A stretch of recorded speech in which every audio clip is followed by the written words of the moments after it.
Freeman's Challenge, the murder that shook America's original prison for profit, is a gripping, morally complicated story of murder, greed, race, and the true origins of prison for profit. In the early 19th century, as slavery gradually ended in the North, a village in New York State invented a new form of unfreedom, the profit-driven prison. Uniting incarceration and capitalism, the village of Auburn built a prison that enclosed industrial factories. There, slaves of the state leased to private companies.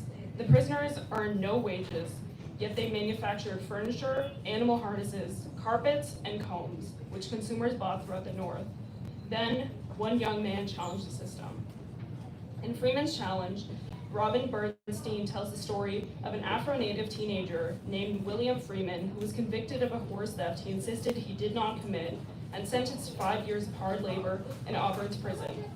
Incensed at being forced to work without pay, Freeman demanded wages. His challenge triggered violence, first against him and then by him. Freeman committed a murder that terrified and bewildered white America.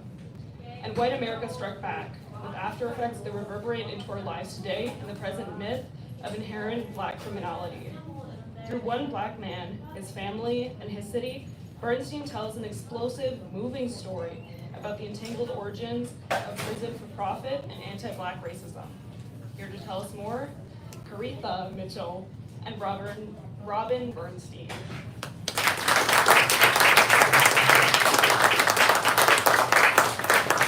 Thank you so much. Thank you all for coming out on this rainy night.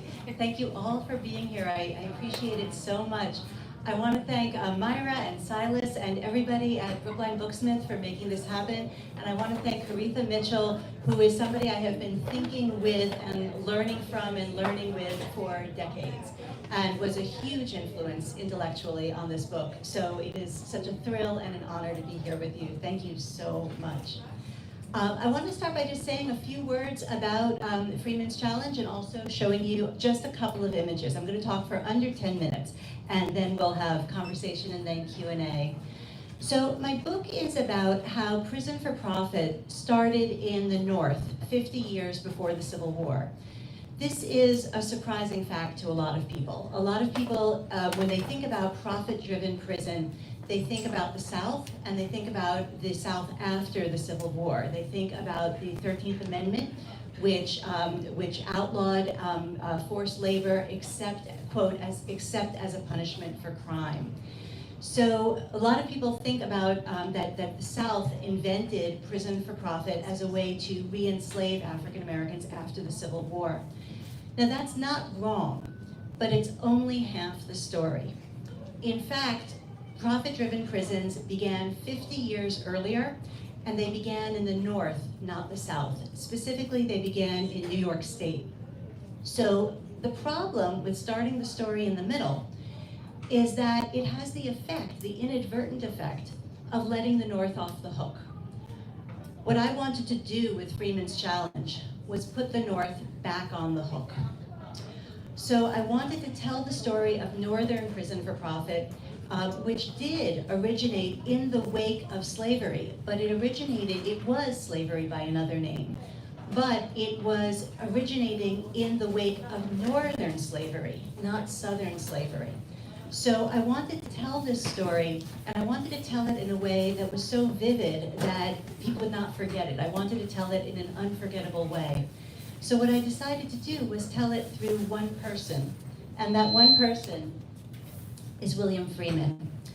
So this is William Freeman. William Freeman was both African American and Native American, specifically Stockbridge, Narragansett. He grew up in a small village called Auburn in New York State. It's in central New York State in the Finger Lakes area. And in particular, he grew up in this neighborhood. This is the neighborhood of New Guinea. And it is what it was called New Guinea. It was also called the Negro Settlement. And you can see right there on the map, this is from 1834. This is where William Freeman lived. And this neighborhood was actually established by his grandparents, Harry and Kate. So they had established this community at first when they were enslaved and then when they were free. They underwent a process called gradual emancipation, which I can talk about a lot more. But the Freeman family very slowly and very arduously became free over a period of decades. And while they were doing that, they established this community. It was a close-knit and lively social world, and William Freeman grew up as the grandson of the founders. So he was part of the best-known Black family in town. And as such, he was well known and he was cared for. But that all changed in 1840. In 1840, William Freeman was accused of horse theft, which he swore he did not commit. He always swore he was innocent of the horse theft. But it didn't matter, and there was no hard evidence against him, but this did not matter. He was sentenced to 5 years hard labor in the Auburn State Prison, which was right next to the land where he grew up.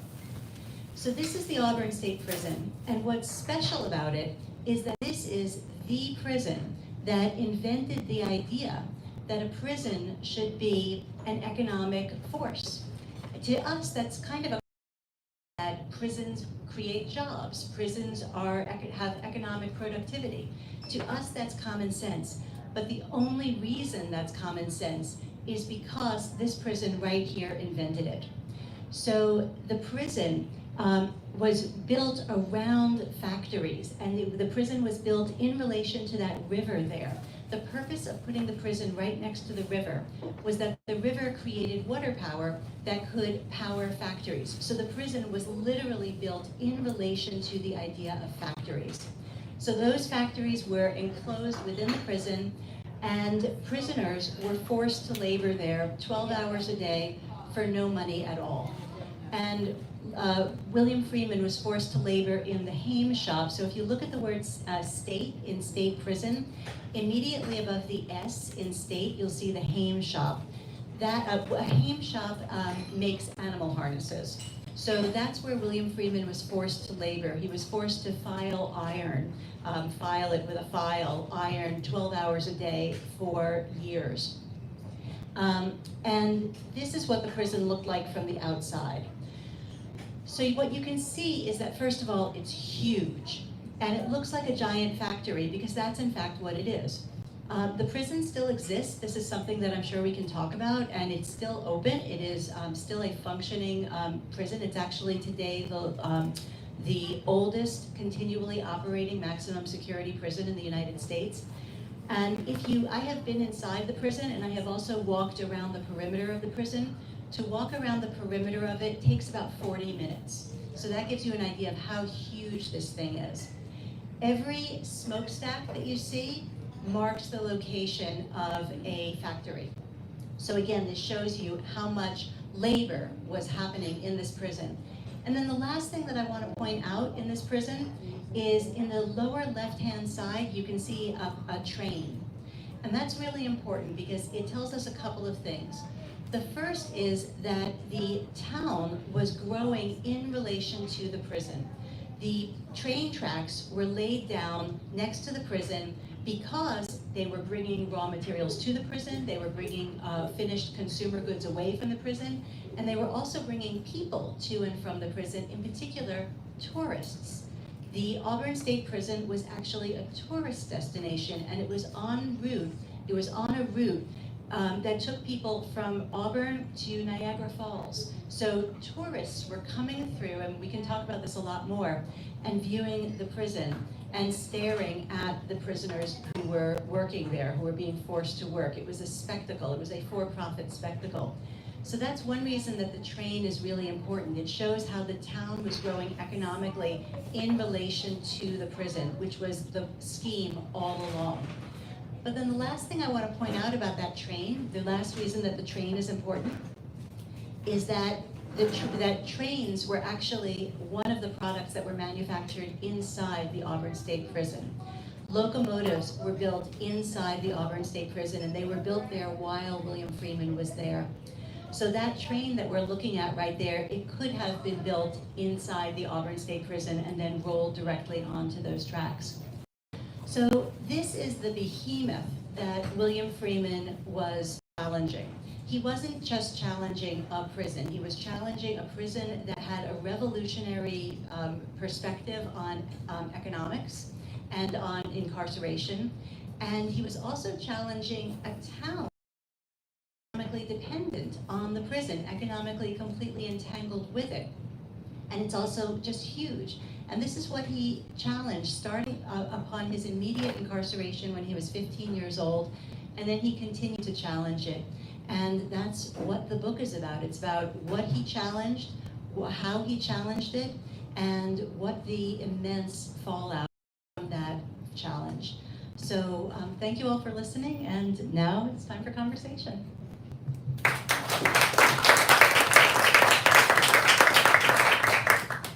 My dear Robin, thank you for this powerful book.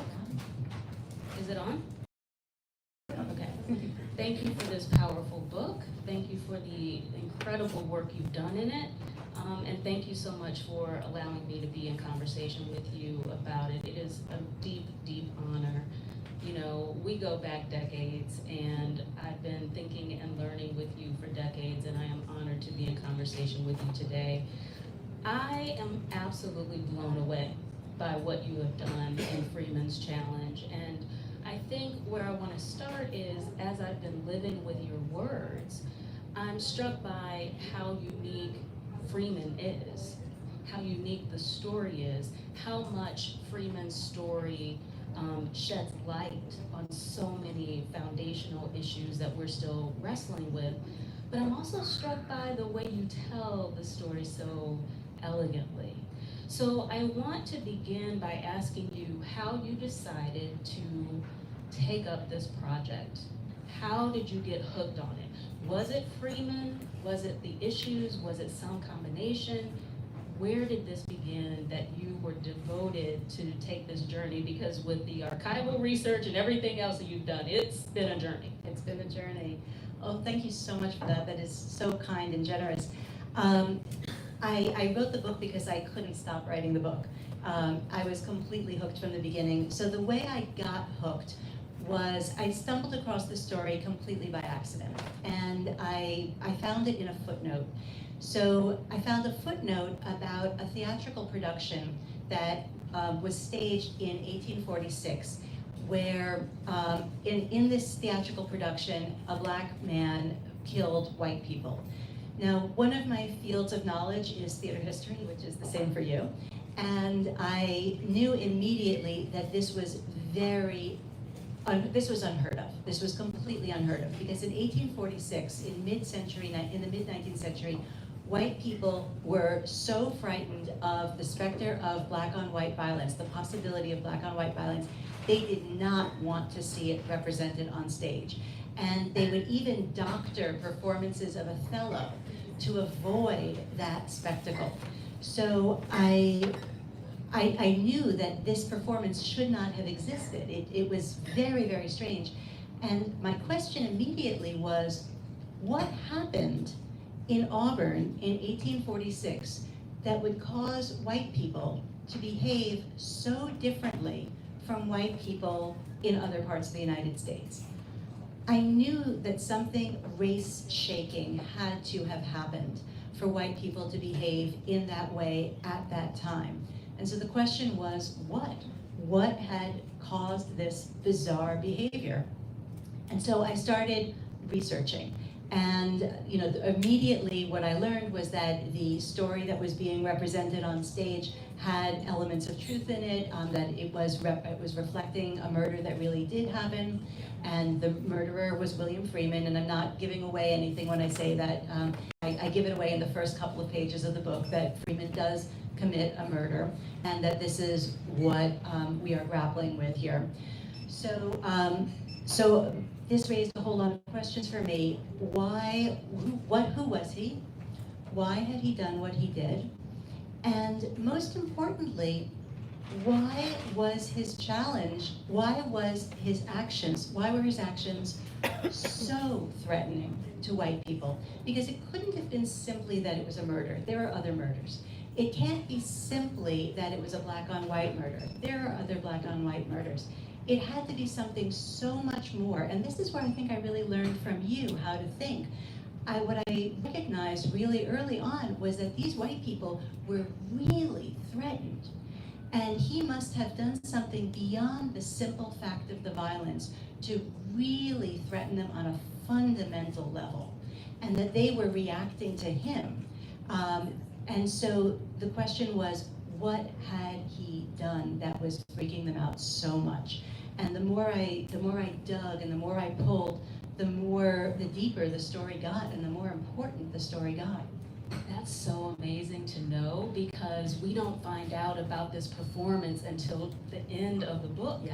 And so I got to that place and I was just like, oh my goodness, here's the performance scholar, Robin Bernstein, really showing you how it's done. Now, Dr. Robin Bernstein shows you how it's done in way more fields than just performance studies, FYI. I'm talking about history, she shows you how it's done, literary criticism, she shows you, like any field you can name, she's showing you how it's done in this book. Okay, let's be clear about that. It's so lovely to think about that performance, because one of the things that's so impressive about this book as well is that you've chosen a publisher who, you know, put your work in a beautiful light by having these photographs and, images. So you have full color paintings in the middle of the book, and when you get to the end and you get this amazing description of this performance that was put on, when you go back to look at those paintings, you're just like, oh, I can see how he did that, you know, 8 by 9 feet, Yeah. you know, images. So that's amazing. Okay, so it started with the performance history. That is really amazing. The thing that I think is so powerful about the way you lay out what the threat was is Dr. Bernstein basically says to us, as the town is trying to contend with the aftermath of this murder, this series of murders, as they're trying to contend with it, the first thing they want to know is why. Yeah. None of the answers that William Freeman gives are satisfactory. So Dr. Bernstein says, well, they can't accept his why, even though he's clear about it. He's clear. He's saying, listen, you had me in jail for 5 years, taking my labor. The state was the person enslaving me, taking my labor, and you didn't pay. Dr. Bernstein makes clear that he is consistent about that. Freeman is consistent and clear, and yet they refuse to take this as an answer.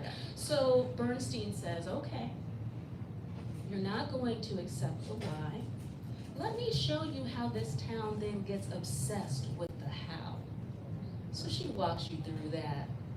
That's what she does next. She walks you through that. But that doesn't work either. So then Dr. Bernstein makes it real clear and says, you know what, now they're gonna deal with what? If I deal with what, is he a lunatic or is he a fraud pretending to be a lunatic? In other words, there's an insanity defense. Is he a lunatic or is he pretending to be a lunatic? And what she says, actually, I'm gonna read a couple passages because the writing is beautiful too. That's the other thing that I want to make clear to everybody, how wonderful the writing is.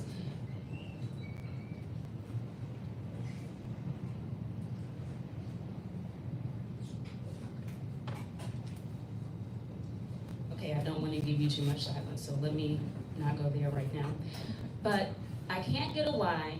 The how doesn't satisfy, so I'm going to do the what. And to me, that is how you answer the question of why is it that these white citizens want to claim, how do they claim their power back? And you say it's because making it into a what.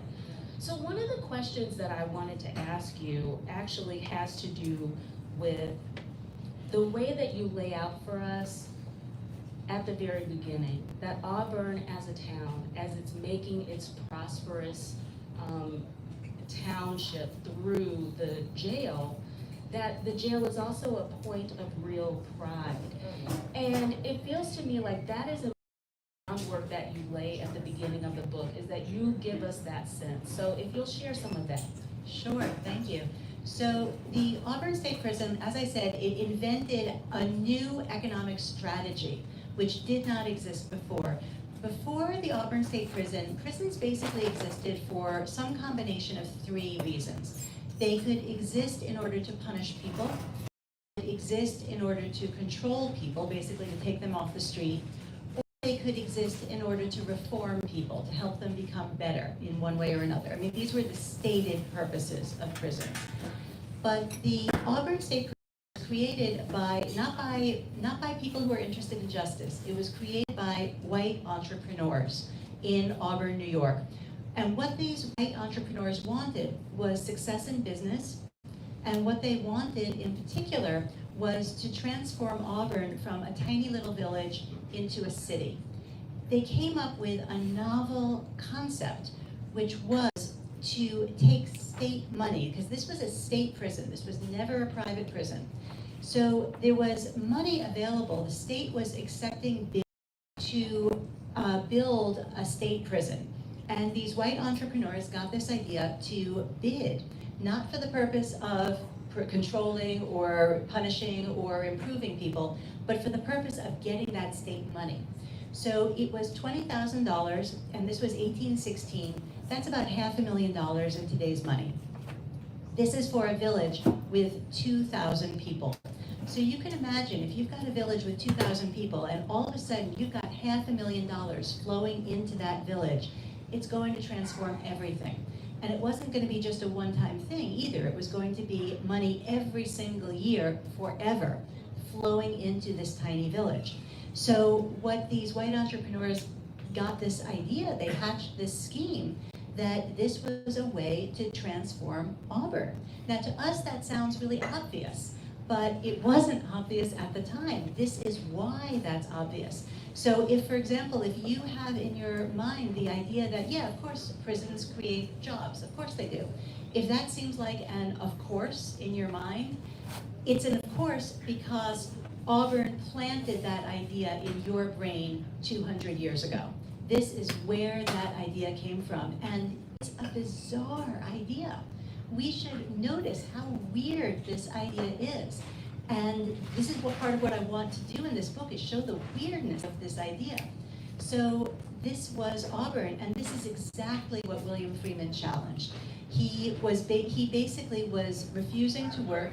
He was freeborn. His father had been freed. His mother was always free. His grandparents had been freed. His aunt and his uncles had been freed. And he had always been free, but now he was being forced to work for no money. And he was absolutely furious. And his perspective was that the state was stealing his labor. And he was determined to prevent that. And so he was challenging, in a way, what he was challenging was very small and narrow.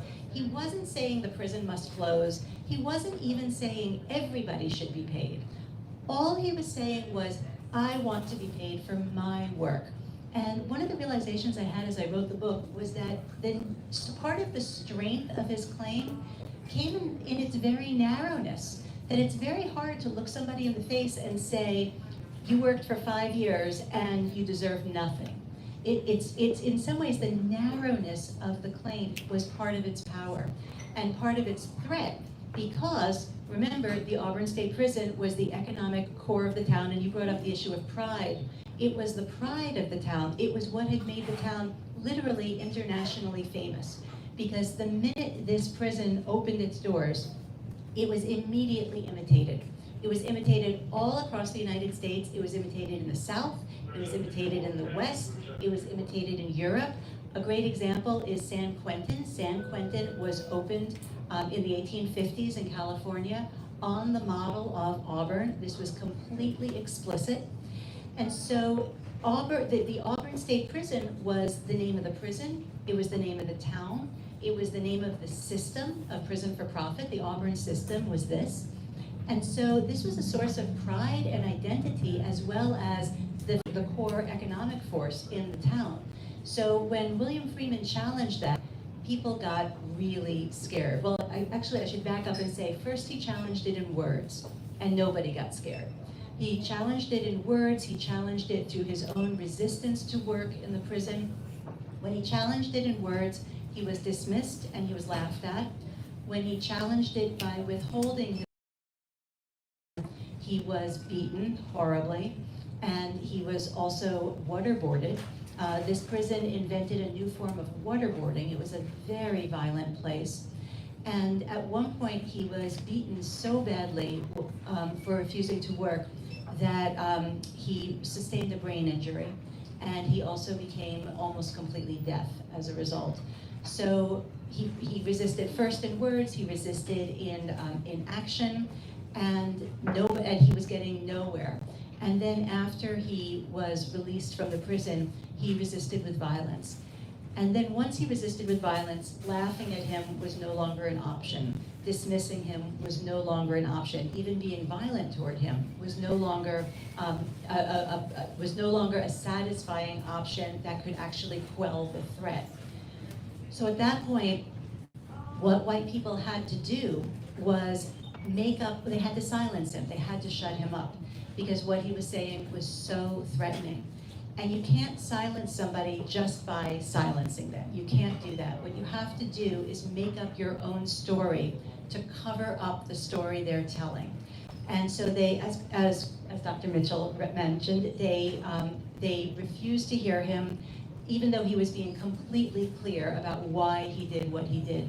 They refused to hear him, and they came up with another story. And of course, the story that they came up with of why he committed this murder was race. They came up with the idea that William Freeman committed this murder because of race, either because of an inherent biological essential criminality connected to his being African American and also Native American, and there were other stories too. So they made up this idea that he did what he did because of race, even though that was a direct contradiction with everything he ever said.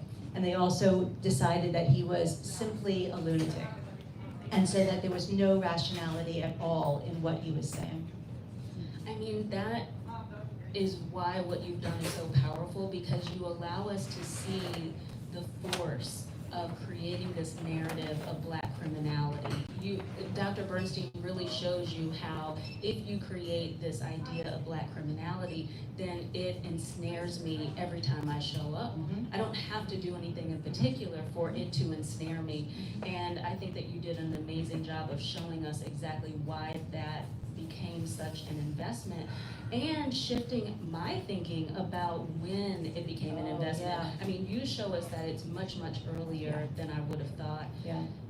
I mean, part of what I want to pick up from with part of what you shared right then is the idea of the pride of the town and how entangled everyone was.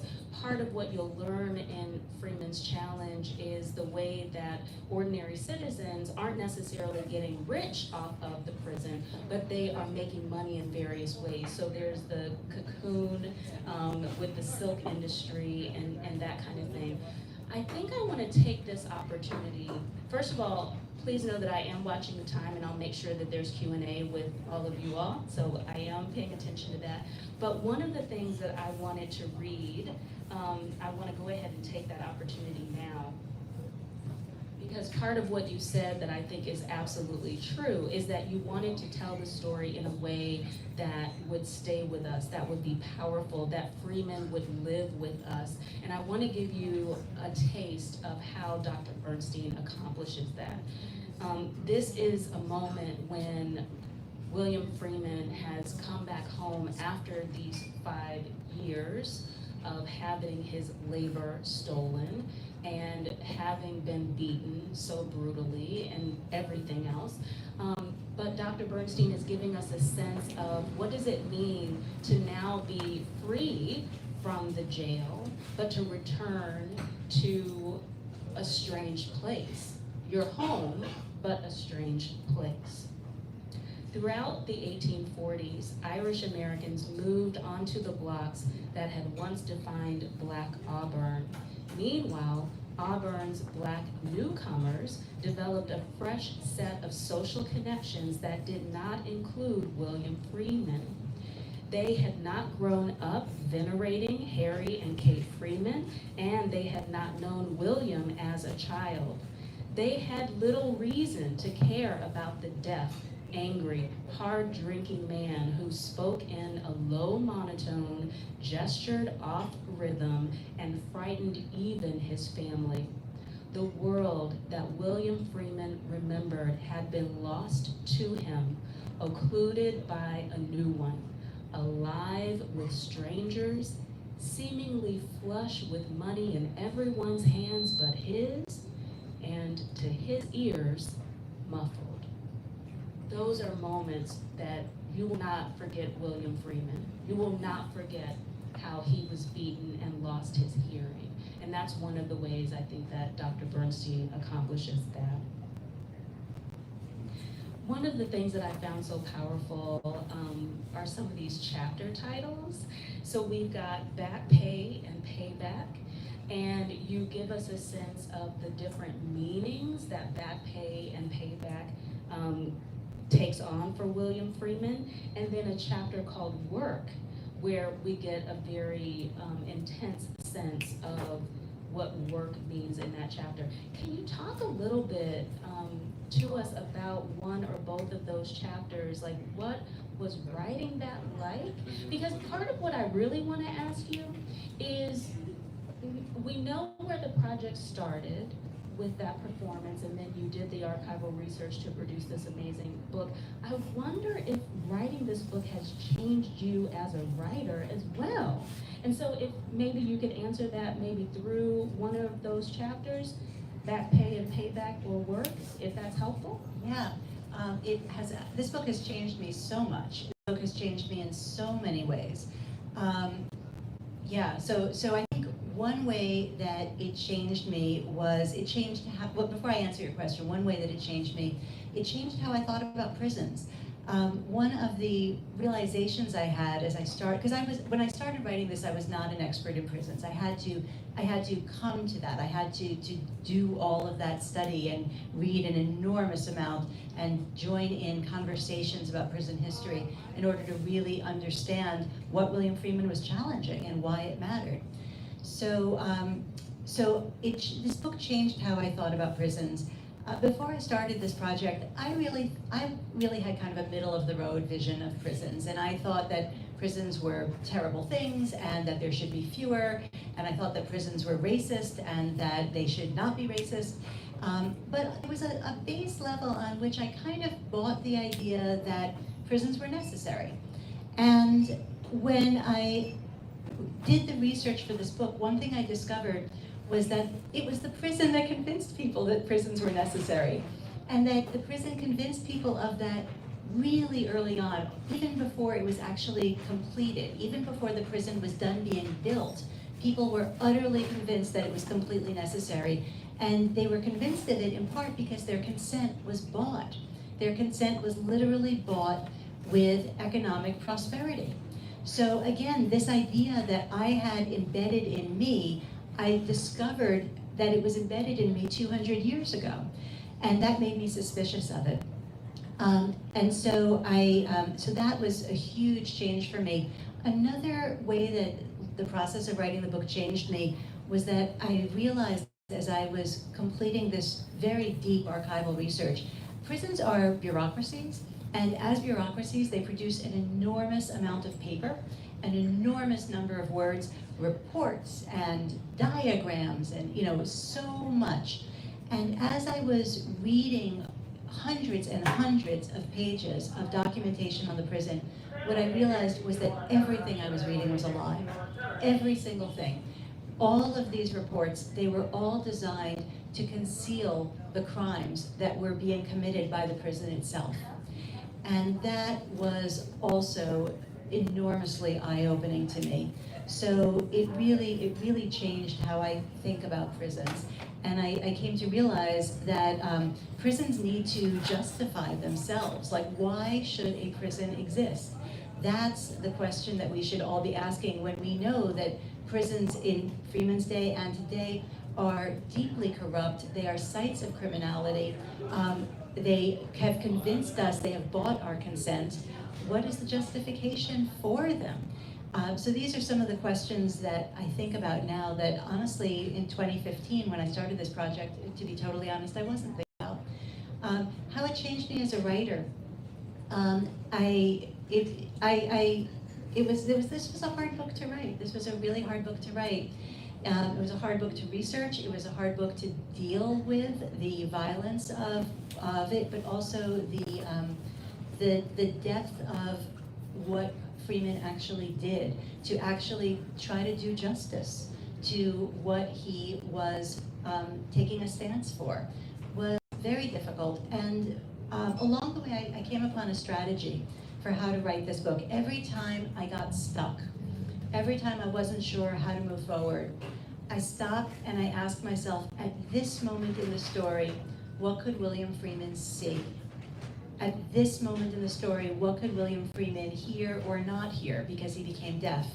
What could he smell? What could he touch? And every time I got a little stuck, I came back to that question of what Freeman was experiencing at that moment. One thing that I also want to say is that I was very aware that I do not have access to William Freeman's interiority. I do not have access to who he was on the deepest level. And I wanted to always be very modest about that. I wanted to be very humble about the fact that I didn't know what he was thinking. I didn't know what he was feeling. What I did know was what he could see. I did know what he said. And I was very committed to hearing what William Freeman said. That resonated so deeply for me because I am a big believer in discourses and practices, words and deeds, rather than pretending we can, understand someone's identity. It's more about what are the words and deeds, the discourses and practices. I wonder, actually what I want to do is, if you'll indulge me, for another reading of a passage, because especially if you're at all familiar with Robin Bernstein's work, you'll really appreciate this passage because it's a moment when the insight of racial innocence informs this book in our hands. And this is a description of that performance that I now know started the research for this. So, on the canvas, childhood innocence warped into racial innocence. This racial innocence was what white Auburn wanted for itself. The same people who through great effort avoided hearing William Freeman's critique of Auburn's system of prison for profit now paid to gaze at a who had no misdeeds to forget. George, who was asleep, made no effort to not see.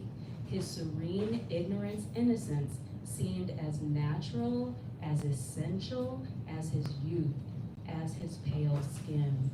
The painting was a racial manifesto. It represented white Auburn's sharpest desire and fiercest fear, a quiver together in the glow of Maston's candelabra.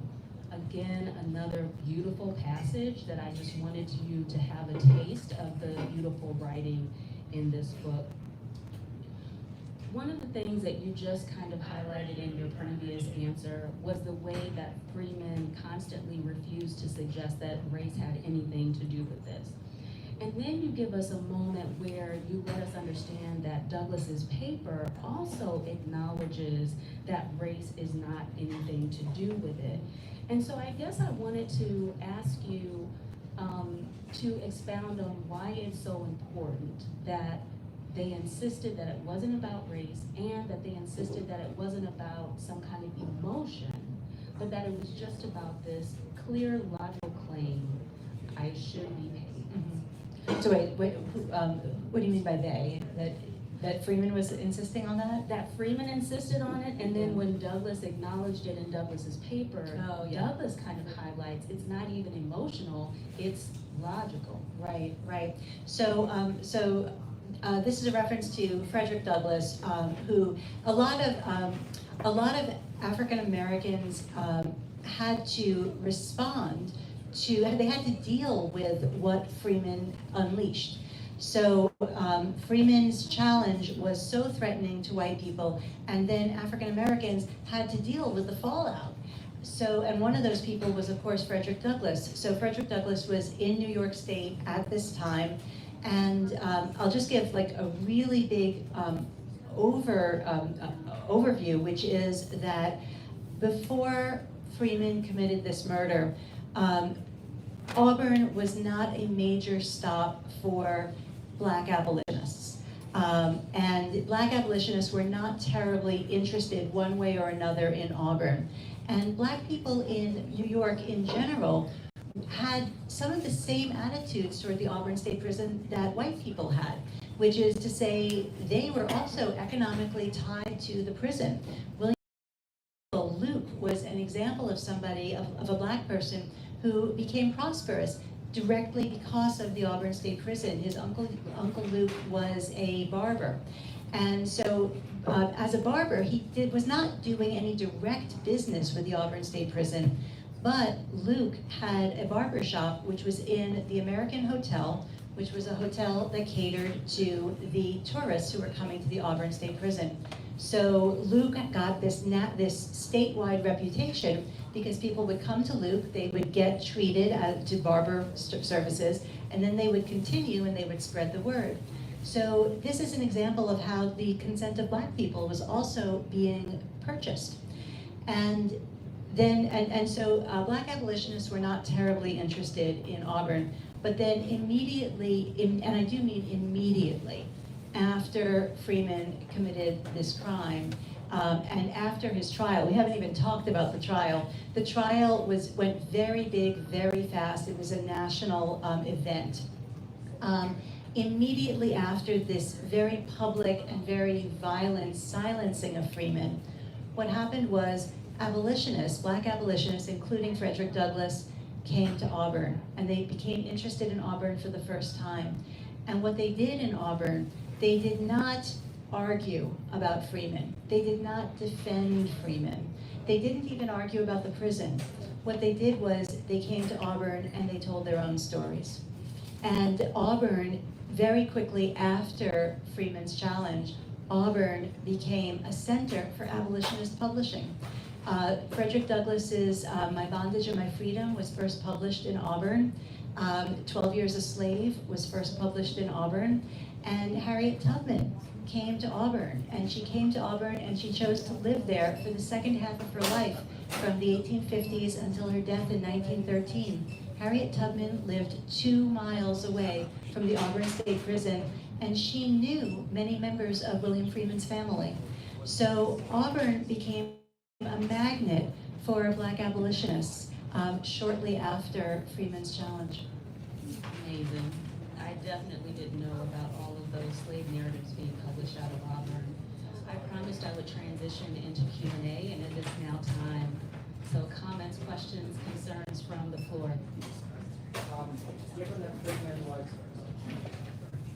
Given that Freeman was in prison for 5 years and then he's somewhat disabled, I'm curious about what's the source material that you were able to find to be able to put together the pieces of this story? I mean, I assume some was publicly reported, perhaps after the murder, but the history and particularly his stance during his prison years, I assume, well, I won't assume anything. Well, what was the source material? Yeah, thank you for that question. It's a great question. There was so much source material, actually. So the trial got very big, very fast. It got very big in part because William Freeman was defended pro bono by William Henry Seward. 20 years later, William Henry Seward would become the Secretary of State to Abraham Lincoln, and he would broker the sale of Alaska. So if you've ever heard of Seward's Folly, that was William Freeman's lawyer. At the time, Seward was famous for being the recent governor of New York State. Meanwhile, the prosecutor was John Van Buren, the son of President Martin Van Buren. So the trial got very big, very fast, and that of course generated an enormous amount of source material. So there was the trial, there was the transcript of the trial, there was all the reportage on the trial, there was all of the documents pertaining to the prison itself. There was an enormous amount of material about the Freeman family, because remember, it was part of the best known family, the best known black family in Auburn. So I did a lot of research at the Cuyahoga County Historian's Office. They were very generous, and a lot of these images are in the book of materials from the Cuyahoga County Historian's Office. But then there was a lot of non-published material. People wrote about this. They wrote about it they wrote about the prison, they wrote about Freeman, they wrote about it in diaries and letters, and I spent a long time finding a lot of material. There was one diary in particular, there's a 5,000-page diary, which covers a lot more than just these years. But there was a 5,000-page diary that is fully digitized, and it was written by a local white pastor who was involved in the case. And so I read hundreds and hundreds of pages of that diary. So these are just some of the examples. Also, maps were really important. There are a lot of maps in the book. I spent a lot of time looking at maps and thinking about where William Freeman was walking, what he was doing. So, so those are just some of the materials. It was actually a very large evidence base and a very varied evidence base.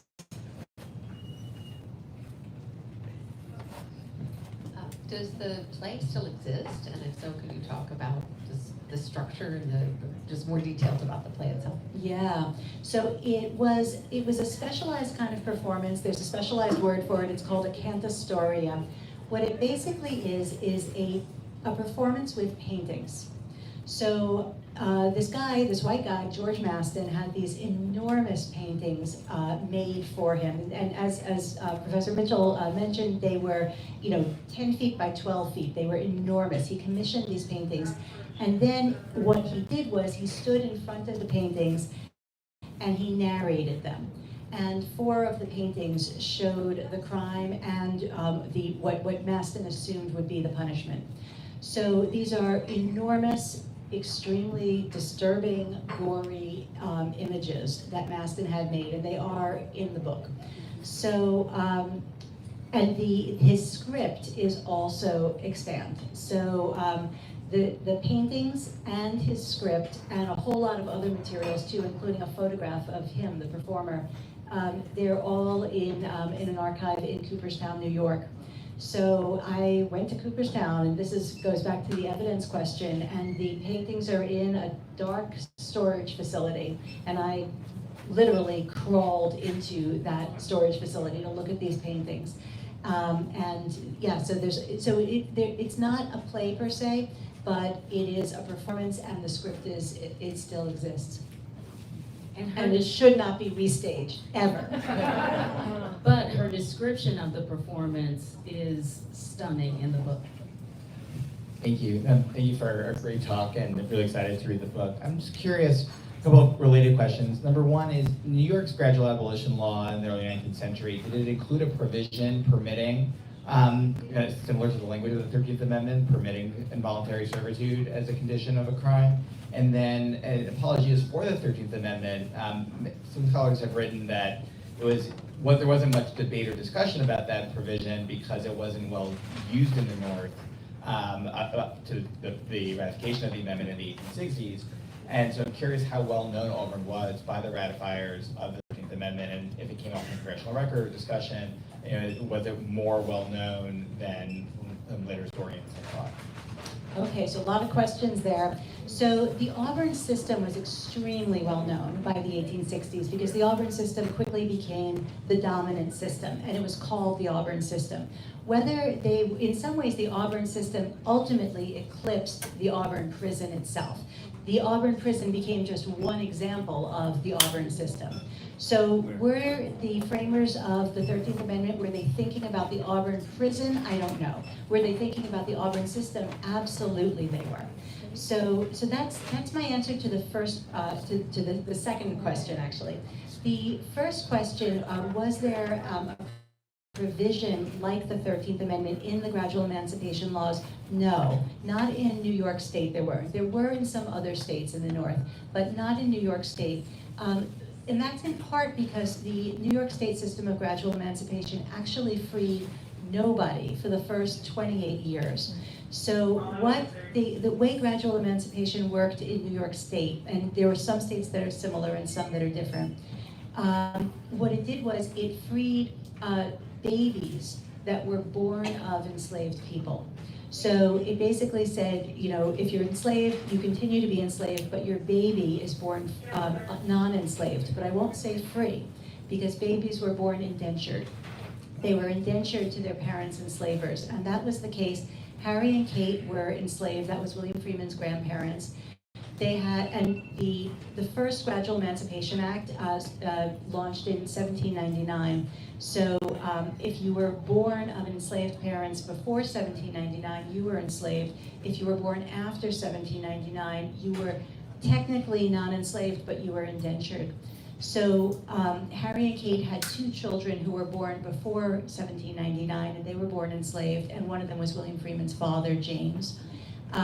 Then they had two more babies who were born after 1799. So those babies were free, but technically free, but indentured. And some of the strangeness of gradual emancipation is that the enslaved members of William Freeman's family were freed by their enslavers, first in 1805 and then in 1820.